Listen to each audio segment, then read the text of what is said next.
Welcome YouTube. Welcome back to Common Sense, Logic, and Reason. Today I'm gonna talk about something that I've always wondered about black people, and I've been wondering this ever since I've been asking black people to explain exactly how systematic white supremacy is stopping them from achieving their goals in life. Now I've been asking that question since about 2003, roughly about 2003. I've been posing that question to black people. And I haven't had one single black person, not one single black person to explain exactly how systematic white supremacy is stopping them from achieving their goals in life. Now you think with all this crying about racism, if you ask any black person to explain how racism is stopping them or holding them back, you would think the floodgates would bust open. Well, the valley is in no danger of flooding. Matter of fact, there's a drought. That's how ridiculous it is. There's a drought on. But the question has to be asked. Why is it that so many black people in America believe in this idea of systematic white supremacy and the white man is trying to keep them down without any evidence? Now, I always wonder about this until I got my answer, that being the big lie, or the concept of the big lie, not to be confused with Dinesh D'Souza. But what is the big lie? Well, the big lie is one of those old things, those old principles that human beings have come up with after years, decades, centuries, millennia of studying human behavior, seeing how human beings act and respond. Those old sayings such as, you reap what you sow. You treat others as you wish to be treated. What goes around comes around. Those who don't know history are doomed to repeat it. That which does not make us, or that which does not kill us, makes us stronger, and so on and so forth. We've all heard these old sayings before. To paraphrase the big lie, basically it says that if you tell the lie big enough, long enough, and loud enough, eventually the lie will be accepted as true. Or the lie becomes true through repetitiveness. You just keep repeating and repeating and repeating. Now, what does this mean for black people?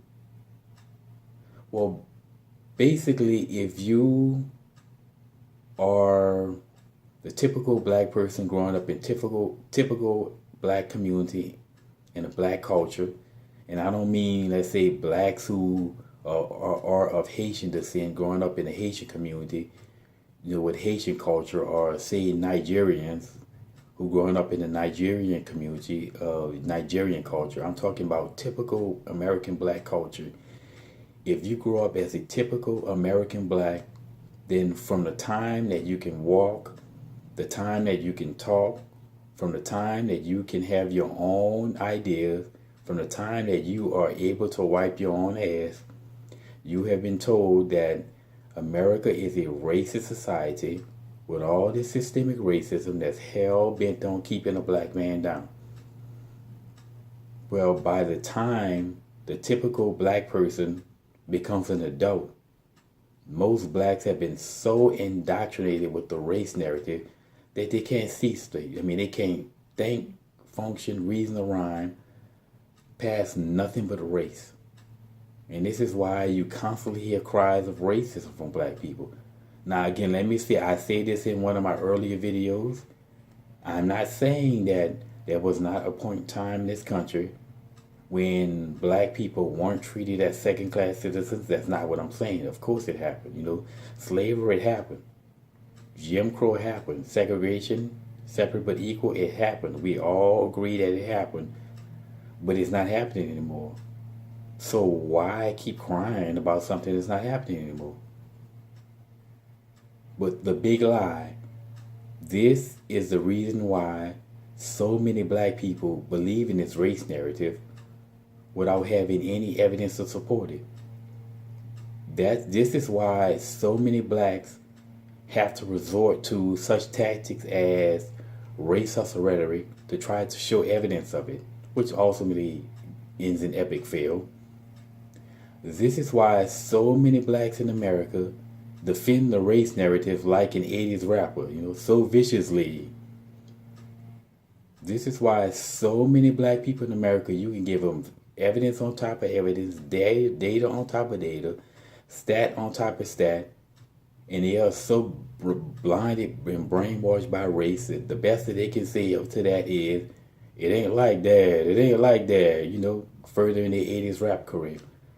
This is why so many black people in America are always playing the race name game. They're always crying, racist, racist, more racist, more racist, racist, more racist. This is why so many black people in America are always crying racism like it's party. Racism over here. I say racism over there. This is why so many black people in America are walking around with those race-colored glasses on that lets them see nothing but race, and they see racism in everything. This is why so many black people are walking around with those Race 2 headsets with noise cancellation that allows them to see or hear nothing at all but race. They hear racism in everything. They can hear and see racism in a Twinkie if you give them enough time. But that's why the big lie. And the big lie is not just a black thing. It's really often associated with people who don't have any real evidence to support their argument. They have to resort to other means. It's kind of like the feminists, with the rape culture narrative they just keep repeating, even though it's not true, or the gender wage gap. They just keep repeating it and hope people accept it as true with no evidence. Now, the thing that I find the most interesting about the whole lie is that it's often associated with totalitarianism. All throughout history, tyrants have used the lie, the big lie, as a means to push their narrative. They often all take control of the media so that they can push their narrative while no other narrative is heard. They always do, and they always ban the guns. They always disarm the people. Why? Well, because of another old saying, an armed society is a free society, and they don't want a free society. It's kind of hard to subjugate an armed people. Now, I'll leave y'all with another old saying, and I know that everyone's heard this one. You can lead a horse to water, but you cannot force the horse to drink it. If a horse or the horse would rather die of thirst rather than drink the waters of truth, you know what? Let him die. You can't help it. Political correctness will say otherwise, but and I know that we have political correctness is just being crammed down our throat in this society. But the thing about political correctness is that inevitably reality will trump. Eventually political correctness has to take a backseat to reality once reality comes in. Reality is like Spaceballs. It breaks for nobody. Anyway, if you were ever wondering, why is it that so many black people in America believe in this idea of systematic white supremacy while never having any evidence to support it, well, now you know, and knowing is half the battle. The big lie.